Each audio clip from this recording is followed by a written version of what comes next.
आपका जो TB new guidelines क्या है ये अभी टीबी के रिगार्डिंग कि क्या हो गया है management of TB according to the new TB guidelines 2025 the recommended duration of treatment for drug sensitive TB is जो पहले क्या था ड्यूरेशन 6 मंथ दिया जाता था टीबी का ड्रग तब उसे क्या कर दिया गया है 4 मंथ कर दिया गया है।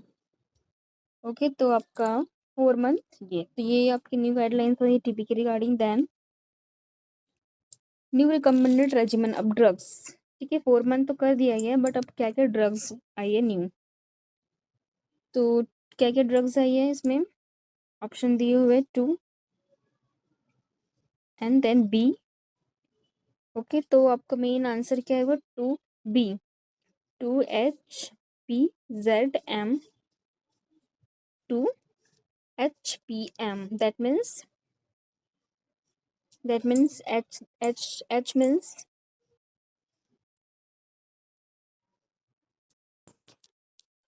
hello everyone, welcome back to my YouTube channel All Nursing Classes. So today we will discuss about the tuberculosis in detail and one shot and read their uh, recent guidelines. Okay, so क्या क्या updated questions are come in TB tuberculosis. So first what is TB tuberculosis. Okay, so overview देखते हैं इसका tuberculosis का। tuberculosis होता क्या है? So tuberculosis is a chronic bacterial infections lung disease. It's also known as a barometer of social welfare disease. Okay, tuberculosis क्या होता है? Chronic bacterial infection of lung disease. ये कि कहाँ पे कॉज करता है? ये लंग्स में कॉज करता है, बैक्टीरियल डिजीज है। Also known as a barometer of social welfare disease. अब ये सोशल वेलफेयर डिजीज कैसे है? बिकॉज ये क्या करता है? इफेक्ट करता है अपने हमारे सोसाइटी पे। ठीक है, अगर किसी को टीबी हो गया तो क्या होता है? ये स्प्रेड होता है थ्रू द ड्रॉपलेट। ओके सभी को। तो एक बैरोमीटर है, सोशल वेलफेयर ऑफ डिजीज है ये। पॉजिटिव ऑर्गेनिज्म क्या है? इसका मेन क्या है? मेन इंपॉर्टेंट चीज ये है कि इसका पॉजिटिव ऑर्गेनिज्म क्या है। तो क्या है? Mycobacterium tuberculosis an acid fast tubercular bacilli. Okay then tuberculosis is primarily affect the lungs usually upper lobe. कहाँ पे अफेक्ट करता है? ये अपर लोब पे। Because there is oxygen content are always higher. Okay upper lobe में क्या रहता है? ऑक्सीजन लेवल जो है हायर रहते हैं। That was this effect in the upper lobe and cause pulmonary tuberculosis. It's most common from tuberculosis. ठीक है, मेनली क्या होता है? लंग्स में जो ट्यूबरकुलोसिस होते हैं वही क्या होता है? मोस्ट कॉमन होते हैं। ठीक है, मोस्टली वही होते हैं। Okay clear. देन नेक्स्ट इसमें बहुत सारे इंपॉर्टेंट टॉपिक्स है जो मैं आपको आगे कंटिन्यू करूंगी। इसके डायग्नोसिस न्यू आए हैं, मैनेजमेंट न्यू अपडेटेड आए हैं, तो वो आगे हम देखेंगे। So it also affect the intestine. Okay ये कहाँ पे अफेक्ट करते हैं? जो मोस्ट कॉमन क्या बताया था मैंने? लंग्स बताया था, बट कहाँ कहाँ पे अफेक्ट करते हैं? इंटेस्टाइन पे, मेनिंजेस पे, ब्रेन पे, बोन पे एंड जॉइंट पे। जो बोन पे अफेक्ट करते हैं उसे क्या बोला जाता है? Pots TV, bone pot spine. The disease also affect animal like such as cattle. This is known as a bovine tuberculosis. अगर कोई tuberculosis animal से cause करता है उसको बोला जाता है bovine tuberculosis. Source of infection infected human and bovine through the milk and milk product. ठीक है, या तो अगर किसी पर्सन को bovine tuberculosis है या तो ये मिल्क प्रोडक्ट से कॉज करते हैं। Mode of transmission of droplet और एयरबॉर्न। कहाँ से कॉज करते हैं? ड्रॉपलेट और airborne. Through the sneezing coughing, इसकी वजह से कॉज करते हैं, या तो एयरबॉर्न एयर में इनहेलेशन लेने से कॉज करता है। इंक्यूबेशन पीरियड वीक्स और मंथ्स। कुछ इंक्यूबेशन पीरियड है या तो मंथ भी लग जाते हैं या तो वीक्स में भी इसके सिम्टम्स स्टार्ट होने लग जाते हैं। Okay so these are the overview of tuberculosis. Next is the positive organisms of tuberculosis. Positive मेन मैंने बताया था क्या होता है? माइकोबैक्टीरियम ट्यूबरकुलोसिस जो बैक्टीरिया है वो। देन माइकोबैक्टीरियम ये ह्यूमन से कॉज करते हैं। देन माइकोबैक्टीरियम बोविस जो एनिमल से कॉज करते हैं। ठीक है, और एक होता है इसका main third is immuno compromise की वजह से कॉज करता है। अगर हमारा इम्यूनिटी लो हो गया है तो इससे चांसेस होते हैं कॉज करने के, बैक्टीरिया एंटर करने के। तो इम्यूनिटी किस में वीक होती है? HIV। तो ये HIV भी इसका मोस्ट कॉमन कॉज है। अदर कॉजिटिव ऑर्गेनिजम्स है माइकोबैक्टीरियम एफ्रिकेनम, माइकोबैक्टीरियम माइक्रोटी। नॉन माइकोबैक्टीरियम में कॉज करते हैं लेप्री, जो लेप्रेसी कॉज करते हैं, वो ट्यूबरकुलोसिस भी कॉज करते हैं। जीनस, इसकी जीनस है ये माइकोबैक्टीरियम एवियम और mycobacterium asiaticum. Okay, so mycobacterium African, mycobacterium bovis, canettii and micro, these are the complex form में रहते हैं। ओके, ये अदर कॉजिटिव ऑर्गेनिजम्स हैं।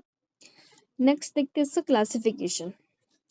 पल्मोनरी ट्यूबरकुलोसिस मेनली कहाँ पे कॉज करता है? लंग्स में कॉज करता है, that's called pulmonary TB. That इसके और टाइप्स है, प्राइमरी और सेकेंडरी टाइप। ठीक है, अब उसके अलावा और कहाँ कॉज करते हैं? Extra pulmonary. एक्स्ट्रा पल्मोनरी में आएगा लिम्फ नोड में, pleural TB, upper airway, skeletal TB, genito urinary TB, miliary TB, pericardial TB, gastrointestinal TB, tuberculosis meningitis और लेस कॉमन फॉर्म हो गया। तो these are the extra pulmonary TB. Next जो हमने TB पढ़ा है लंग्स में, उसके दो टाइप्स होते हैं, प्राइमरी ट्यूबरकुलोसिस और सेकेंडरी ट्यूबरकुलोसिस। तो प्राइमरी ट्यूबरकुलोसिस क्या होता है, सेकेंडरी क्या होता है?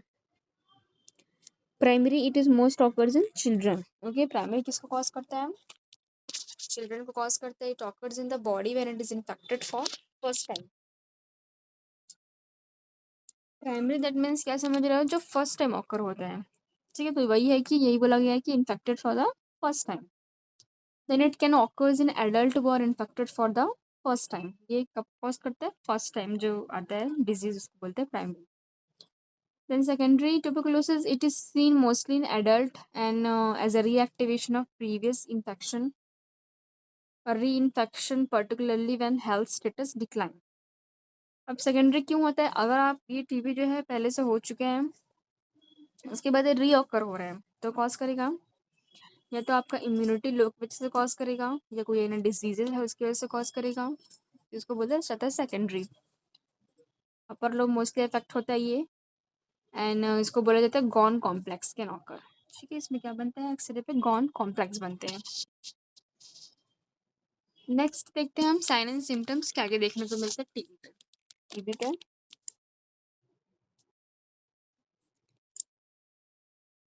Cardinal sign, low grade fever. ठीक है, क्या क्या मेन साइन है इसके? Cardinal sign, low grade fever, chronic cough and weight loss, night sweats.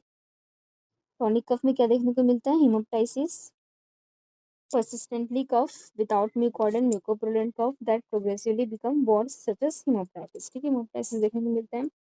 Malice, प्रोराइटिक और चेस्ट पेन देखने को मिलता है, एंड lethargy और एनोरेक्सिया। तो these are the sign and symptoms. Next complications क्या देखने को मिलते हैं टीबी में? ठीक है, टीबी में क्या देखने को मिलता है हमको? Bone, spinal pain and joint destruction में result from TB, Pott's TB. अगर वो क्या कर रहे हैं, बोन में हुआ है, तो क्या देखने को मिलेगा हमको? जॉइंट डिस्ट्रक्शन देखने को मिलता है। ब्रेन में होता है मेनिंजाइटिस देखने को मिलता है। लिवर और किडनी में हुआ है तो किडनी डिसऑर्डर देखने को मिलेगा। हार्ट में हुआ है तो कार्डिक टेम्पोनेंट देखने को मिलेगा। Pleural effusion, pneumonia, serious reaction to drug therapy, hepatotoxicity and hypersensitivity cause करते हैं। जो टीबी का ड्रग है वो क्या कॉज करता है? अगर टीबी का ड्रग दे रहे हैं तो हिपेरोटॉक्सिसिटी एंड हाइपरसेंसिटिविटी कॉज करते हैं। तो ये कॉम्प्लिकेशन हो सकते हैं पेशेंट को। नेक्स्ट है आपका डायग्नोस्टिक इवॉल्यूशन। डायग्नोस्टिक इवॉल्यूशन के लिए क्या करेंगे हम? चेस्ट एक्सरे में रिवील एक्टिव और क्लासिफाइड लीजन्स और pleural diffusion, analysis of sputum and gastric container for confirmation in tuberculin skin test, Montex test and QuantiFERON TB gold test. तो ये सारे डायग्नोस्टिक टेस्ट करते हैं हम। अब एक क्वांटिफेरॉन गोल्ड टेस्ट क्या होते हैं? इंपॉर्टेंट है। QuantiFERON gold test measure interferon gamma in the test of blood after incubating the blood with specific antigen from Mycobacterium tuberculosis protein. ठीक है, अगर हम ब्लड टेस्ट करेंगे तो उसमें क्या देखने को मिलेगा? क्वांटिफेरॉन गोल्ड टेस्ट में क्या देखने को मिलेगा हमको? अगर हम उसमें गामा, इंटरफेरॉन गामा का टेस्ट कर रहे हैं ब्लड में, तो हम माइकोबैक्टीरियम को कह रहे हैं, उसमें ट्यूबरकुलोसिस का एंटीजन हमको देखने को मिलेगा, प्रोटीन का। ठीक है, ब्लड पे। देन स्किन टेस्ट में 0.1 ml of PPD is injected for arm after 48 to 72 hours. Check for induration at the site. Infiltration equal to and more than 10 mm positive. एक होता है क्या बोलते हैं ट्यूबरकुलोसिस में स्किन टेस्ट होता है, उसमें हम क्या देखते हैं मॉन्टेक्स टेस्ट बोले जाते हैं उसको। उसमें हम क्या यूज करते हैं PPD 0.1 ml PPD इंजेक्ट करते हैं। प्यूरिफाइड प्रोटीन डेरिवेटिव सब्क्यूटेनियस इंट्राडर्मल, ठीक है, या इंट्राडर्मल। आफ्टर 48 आवर क्या जगह चेक करते हैं, अगर उसमें गोल ऐसा राउंड बन जाता है उतने ड्यूरेशन पे, इतने mm पे 72 आवर्स में 10 mm का, अगर उसमें रेड स्कार बन गया 10 mm दैट इज पॉजिटिव, अगर 5 mm है तो नेगेटिव। तो ये ऐसे पता करते हैं हम टीबी के टेस्ट के। देन नेक्स्ट इंपॉर्टेंट अपडेटेड है क्या कि टीबी का जो ड्रग है वो कितने ड्यूरेशन तक ट्रीटमेंट कर दिया गया 2025 में। तो कितना कर दिया गया है 6 मंथ से 4 मंथ कर दिया गया है। Okay 4 month. Next the new recommended regiment, क्या क्या ड्रग्स देते हैं हम 2025 में, क्या क्या ड्रग्स दिया जाता है अब। 2 isoniazid H, that means isoniazid. P for rifampicin. Z for pyrazinamide. And that M for new drug आया है थेम्बुटॉल की जगह मोक्सीफ्लॉक्सासिन, ठीक है, मोक्सीफ्लॉक्सासिन। देन नेक्स्ट इसका 2 है H for isoniazid same, P for pyrazinamide, then M for moxifloxacin, ठीक है। तो ये ड्रग्स है अभी recent. Then main advantage of TB regimen, main advantage है टीबी रेजिमेन का अभी 2025 में, इसलिए हम देते हैं कि shorter treatment of duration, duration को ट्रीटमेंट की ड्यूरेशन को कम करने के लिए। द नेक्स्ट ड्रग्स है, नेक्स्ट प्रोग्राम है national tuberculosis elimination programme. Okay national tuberculosis elimination programme. अब ग्लोबली टीबी एलिमिनेशन टारगेट 2023 है globally in world wide. Okay TB को कब तक खत्म करना है हमको 2023 तक, 30 तक। और WHO के अकॉर्डिंग कितना है रिकमेंडेड इन 2023 तक करना था WHO के अकॉर्डिंग। इंडिया का टारगेट क्या है कि टीबी एलिमिनेशन को अब उस टाइम नहीं हो पाया, ठीक है 2023 पे। तो अब अभी टारगेट क्या था कि इन इंडिया टीबी एलिमिनेशन 2025 तक हमारा टारगेट था, बट स्टिल नॉट इम्प्लीमेंटेड, ठीक है, अब ये भी इम्प्लीमेंट नहीं किया गया। तो अभी टीबी ग्लोबली क्या है 2023 हमको करना है 30 तक।